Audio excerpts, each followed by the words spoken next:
अस्सलाम वालेकुम एवरीवन। आज हम बात करेंगे लायबिलिटीज़ के बारे में।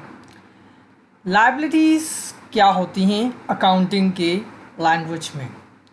In general, a liability is an obligation between one party and another not yet complete और पेड फॉर। सिंपली लायबिलिटी आपके ऊपर एक कर्ज है, एक ज़िम्मेदारी है जो आपको अदा करनी है, जो कि आपने अदा नहीं की वो आप फ्यूचर टाइम में अदा करेंगी। आपके ऊपर ये कर्ज है कि आप किसी को पेमेंट दें या किसी को गुड्स दें या आप किसी को सर्विस दें। Liabilities are settled over time, यानी कि लायबिलिटीज़ ओवर टाइम या फ्यूचर में सेटल होती हैं through a transfer of economic benefits including money, goods, services. यानी कि आप लायबिलिटीज़ को अदा कर सकते हैं थ्रू मनी, थ्रू गुड्स और थ्रू सर्विसेज। जैसा कि मैंने आपको बताया कि ये आपके ऊपर कर्ज है। फॉर इंस्टेंस, आपने किसी से लोन लिया आज 1 लाख का, वो आपको 1 साल के बाद अदा करना था। तो अब आप एक लोन को मनी के थ्रू अदा कर सकते हैं। ये एक ऐसी लायबिलिटी थी, ये आपके ऊपर एक ऐसी ऑब्लिगेशन थी जो आपने थ्रू मनी या पैसे के थ्रू आपने उसको अदा कर दिया, क्योंकि लोन एक कर्जा है जो आपको चुकाना था। ये आपके ऊपर एक लायबिलिटी थी, आपके ऊपर ये ज़िम्मेदारी थी कि आप उस बंदे को पैसा दें। इसी तरह से कुछ ज़िम्मेदारियां आपके ऊपर ऐसी होती हैं कि जो आप सर्विस और गुड्स के थ्रू अदा करते हैं।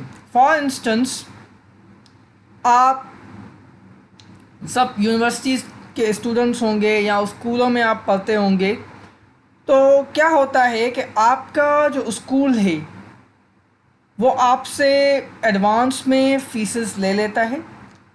अब उस वक्त ना उन्होंने आपको पढ़ाया, ना आपके टीचर्स आपके पास आए, आपने एडवांस में ही उनको फ़ीस दे दी।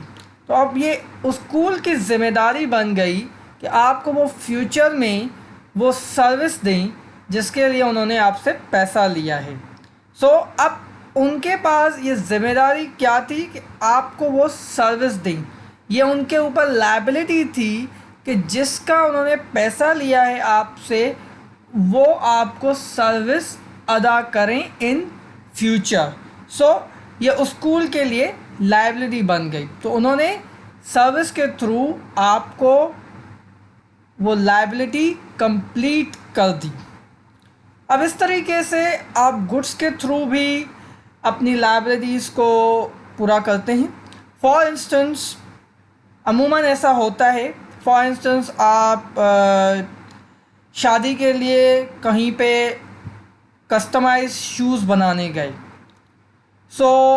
उस शॉप पे आप गए और शॉप वाले ने आपको कहा कि आप पेमेंट आज कर दें, जब आपके शूज़ बन जाएंगे हम आपको वो शूज़ दे देंगे। आप 15 दिन हफ्ते के बाद आ जाइएगा, अपने शूज़ लेके जाइएगा। आपने क्या कहा, आज आपने पेमेंट कर दी। फॉर इंस्टेंस, आपने 15,000 20,000 के शूज़ लिए और आपने वो पेमेंट कर दी। अब उस शॉप वाले के पास क्या लायबिलिटी क्रिएट हुई कि वो आपको वो गुड्स ट्रांसफ़र करे जो कि उसने आपसे वादा किया, जिससे उसने आपसे पैसे लिए कि आपको वो गुड्स जो आपके शूज़ हैं वो आपको अदा कर देगा 15 दिन के बाद, जिसके उसने पैसे लिए हैं। वो उसकी लायबिलिटी किस तरह से अदा हुई? वो उस ट्रांसफ़र ऑफ शूज़ से अदा हुई, वो ट्रांसफ़र ऑफ गुड्स से अदा हुई। आप लायबिलिटीज़ को मनी के थ्रू, गुड्स के थ्रू, सर्विसेज के थ्रू अदा करते हैं। ये जनरली सोचा जाता है कि आप लायबिलिटीज़ को थ्रू कैश ही सेटल करते हो, ऐसा नहीं है। लायबिलिटीज़ अकाउंटिंग में आपके ऊपर सर्विसेज की भी होती हैं, गुड्स की भी होती हैं और पैसे की भी होती हैं। जैसे कि मैंने आप यहाँ पे एग्जांपल्स दिए हैं लोन्स, जो आप अमूमन कर्ज़ा लेते हैं बैंक से, वो आपको बैंक को अदा करना होता है 1 साल के बाद, 2 सालों के बाद। आप जितने भी पीरियड का आपने लोन लिया होगा वो आपको अदा करना होगा। इसी तरीके से आपने अगर लोन लिया है तो आपको इंटरेस्ट देना पड़ता है, तो वो इंटरेस्ट भी आपके ऊपर लायबिलिटी होती है, जो हर महीने आपको कुछ ना कुछ अदा करना होता है। सो वो इंटरेस्ट भी आपकी लायबिलिटी होती है।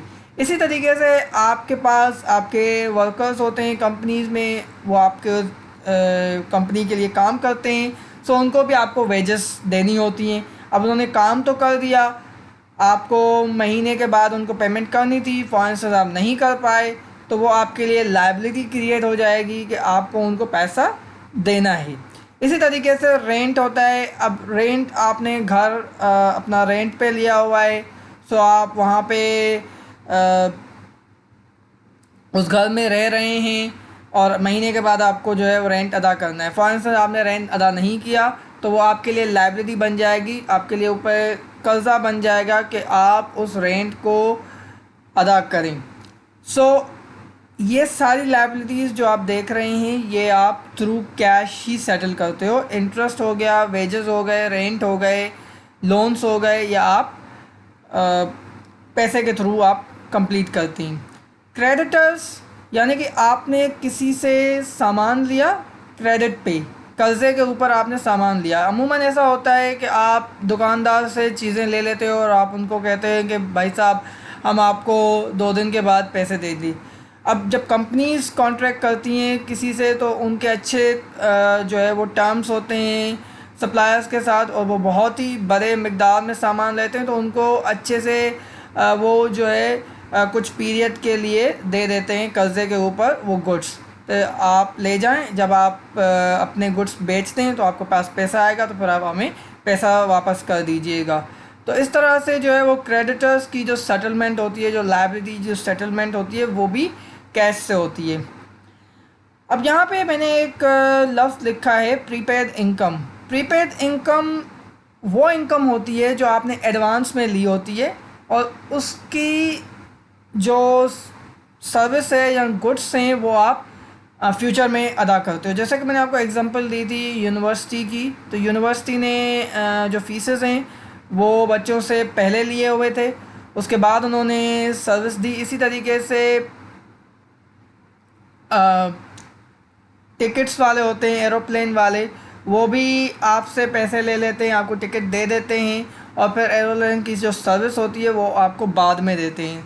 तो ये सब क्या है, ये प्रीपेड इनकम है कि आपने एडवांस में इनकम ले ली और फिर आप उसकी सर्विस बाद में दोगे। तो जो बाद में सर्विस है वो आपकी लायबिलिटी होती है, जो आपको अदा करनी होती है, जो आपका प्रॉमिस होता है, जो आपको पूरा करना होता है। ये आपकी लायबिलिटीज़ हो गई। अब ये लायबिलिटीज़ की ज़रूरत क्यों है एक बिज़नेस को? तो liabilities can be viewed as a source of companies assets जो कि आपकी कंपनी के रिसोर्सेज होते हैं जिससे आप अपनी कंपनी को चलाते हैं।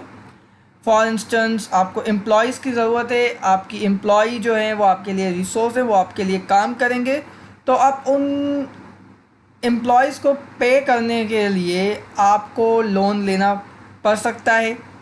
तो आपने लोन ले लिया, ठीक है, तो आपको उन एसेट्स को ख़रीदने के लिए, उन एसेट्स को हायर करने के लिए एम्प्लॉयज़ के केस में आपको लायबिलिटीज़ क्रिएट होती हैं आपके लिए। लोन आप लेते हो, आपको बिल्डिंग ख़रीदनी है, आपको माल ख़रीदना था, सो उसके लिए आपने कर्ज़ा ले लिया बैंक से। तो इस तरह से आपकी एसेट्स को ओन करने के लिए लायबिलिटीज़ क्रिएट होती हैं। इसी तरीके से जैसे कि आपको पता है कि माल लेने के लिए आपके पास पैसे नहीं थे, तो आपके पास जो सप्लायर था उसने आपको कर्ज़ा दे दिया। उसने कहा कि आप माल लेके जाएं, महीने के बाद आप जो है वो मुझे पैसे दीजिएगा। तो इस तरह से उस एसेट्स जो इन्वेंट्री थी उसको क्रिएट करने के लिए आपकी लायबिलिटी क्रिएट हुई, यानी कि ये सोर्स है एसेट को क्रिएट करने के लिए। या तो कंपनी को पैसा, उसके जो इन्वेस्टर्स हैं, जिसकी कंपनी है, जो ऑनर है, उसके पास पैसा होगा, या फिर वो कहीं ना कहीं से अरेंज करेगा पैसा ताकि वो एसेट्स को ख़रीदे और अपना बिजनेस करे। तो इसी वजह से ही आपकी लाइबिलिटीज़ क्रिएट होती हैं। जब आपके ऑनर के पास पैसा नहीं होता, वो कहीं दूसरी जगह से अरेंज करता है, तो जाहिर है कि दूसरे बंदे से आप अरेंज करोगे तो उसको आपको वापस भी करना होगा। तो ये आपके ऊपर एक कर्ज़ा क्रिएट होता है जो कि आपको बाद में अदा करना होता है। तो वो क्यों करना होता है आपको? क्योंकि आप एसेट्स को बाय करना चाहते हो, एसेट्स को आप क्रिएट करना चाहते हो। अपना बिजनेस चलाने के लिए आपको रिसोर्सेज की ज़रूरत है, चाहे वो एम्प्लॉयज़ हो, चाहे वो आपकी बिल्डिंग हो, चाहे वो फर्नीचर हो, चाहे वो इन्वेंट्री हो। इन सारी चीज़ों की आपको ज़रूरत पड़ती है बिज़नेस को रन करने के लिए, और उनको क्रिएट करने के लिए आपको पैसे की ज़रूरत है। वो पैसा आपको या तो ऑनर्स के थ्रू आएगा या फिर आप लाइबिलिटीज़ के थ्रू उसको लेके आएंगे अपने बिजनेस में। तो इसी वजह से आपकी लाइबिलिटीज़ क्रिएट होती हैं। अब लाइबिलिटीज़ दो टाइप की होती हैं, करंट लाइबिलिटीज़ और लॉन्ग टर्म लाइबिलिटीज़। अब ये जो दो टाइप्स हैं, ये सिर्फ टाइम की वजह से ही डिफरेंट हैं। Current liabilities short term liabilities होती हैं, यानी कि ये वो लाइबिलिटीज़ होती हैं जो आपको एक ही साल के अंदर अदा करनी होती हैं। यूजुअली जो आपके सप्लायर्स होते हैं, जिन्होंने आपको माल बेचा होता है, वो आपको 1 महीना या 2 महीने से ज़्यादा अरसा नहीं देते कि आप ने जो सामान लिया है उसके पैसे आप अदा करें। सो आपको 1 या 2 महीनों के टाइम पीरियड में ही उनको पैसा देना होता है। सो ऐसी लाइबिलिटी जो आपको 1 साल के अंदर अदा करनी हो, उसको हम शॉर्ट टर्म लाइबिलिटीज़ कहते हैं या फाइनेंशियल ऑब्लिगेशंस कहते हैं, जो कि ड्यू होती है विद इन अ ईयर। यानी कि फॉर इंस्टेंस आज 1 जनवरी 2021 है, तो आपको वो 1 जनवरी 2022 तक के टाइम पीरियड में ही अदा कर देनी है। इससे ज़्यादा आपको टाइम नहीं लेना। अगर उससे ज़्यादा टाइम पीरियड आप ले रहे हो लाइबिलिटीज़ को अदा करने में, तो वो लॉन्ग टर्म लाइबिलिटीज़ होती हैं। ये लॉन्ग टर्म लाइबिलिटीज़ यूजुअली आपके लॉन्ग टर्म लोन्स होते हैं। फॉर इंस्टेंस आपने 5 साल का लोन लिया, तो अब 5 साल का लोन क्या आपको बता रहा है कि आप ये 5 साल मुकम्मल होने के बाद ही आप अदा करेंगे। आपने बड़ी अमाउंट ले ली, 20 लाख का आपने किसी से लोन लिया और आपने कहा कि भाई 5 साल के बाद मैं आपको वो ये लोन के जो है वो चुका दूंगा। तो आप 5 साल के बाद आप मुझसे मिलिएगा और मैं आपको वो पैसे दे दूंगा इंटरेस्ट के साथ। तो आपका जो लोन की जो ऑब्लिगेशन है वो आपकी 5 साल के बाद अदा होगी। तो ऐसी लाइबिलिटी को हम लॉन्ग टर्म लाइबिलिटी कहते हैं। ठीक है।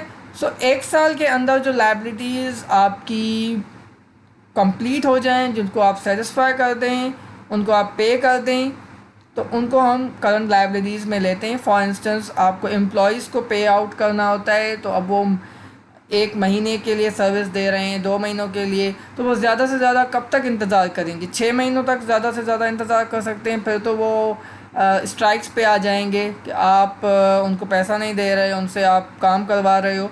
तो ऐसी लाइबिलिटीज़ जैसे वेजेस हो गए, उनको आपको एक ही साल के अंदर अदा करनी होती हैं। इसी तरीके से टैक्सेस हैं, तो टैक्सेस जो गवर्नमेंट को आपको देने होते हैं, अगर आप उनको नहीं देंगे तो वो आपको नोटिस देंगे, आपके कंपनी पे बहुत सारी रेगुलेशंस लगा देंगे। तो इस तरह से बहुत सारी स्ट्रिक्ट मेजर्स होती हैं जो गवर्नमेंट लेती हैं, तो उनको आपको टैक्सेस भी एक ही साल के अंदर जो है वो अदा करनी होती है। तो ऐसी लाइबिलिटीज़ जो 1 साल के अंदर आप अदा करें, उनको हम करंट लाइबिलिटीज़ कहते हैं। लॉन्ग टर्म लाइबिलिटीज़ वो होती हैं जो कि आप 1 साल से ज़्यादा के अरसे में आप उनको पे ऑफ करो, उनको कंप्लीट करो। इसके लिए ज़रूरी नहीं है कि वो लॉन्ग टर्म लोन्स हो। आप आगे जाके बहुत सारी इसकी एग्जांपल्स पढ़ेंगे। डिबेंचर्स होते हैं, आपके पास बॉन्ड्स होते हैं, तो उसकी जो लाइबिलिटीज़ होती हैं वो आप बहुत टाइम के बाद अदा करते हो। बॉन्ड्स इशू होते हैं, वो भी लोन्स के थ्रू ही होते हैं। उनको आप 2, 4, 10 सालों के लिए आप उसके बाद ही आप उनको जो है वो पैसे अदा करते हो। सो इस तरह से डिफरेंट टाइप्स ऑफ लाइबिलिटीज़ होती हैं जो कि आप 1 साल के बाद ही अदा करते हो, तो ऐसी लाइबिलिटीज़ को हम लॉन्ग टर्म लाइबिलिटीज़ कहते हैं। होपफुली आपको मेरी वीडियो पसंद आई होगी और लाइबिलिटीज़ के कॉन्सेप्ट को आप अच्छे तरीके से समझ चुके होंगे कि उनको अकाउंटिंग की लैंग्वेज में उसका मतलब क्या होता है। अगर आपको ये वीडियो पसंद आई है तो इसको आप लाइक करें, शेयर करें अपने फ्रेंड्स के साथ, उनको भी बताएं और मेरे चैनल को सब्सक्राइब करें। Thank you very much for listening.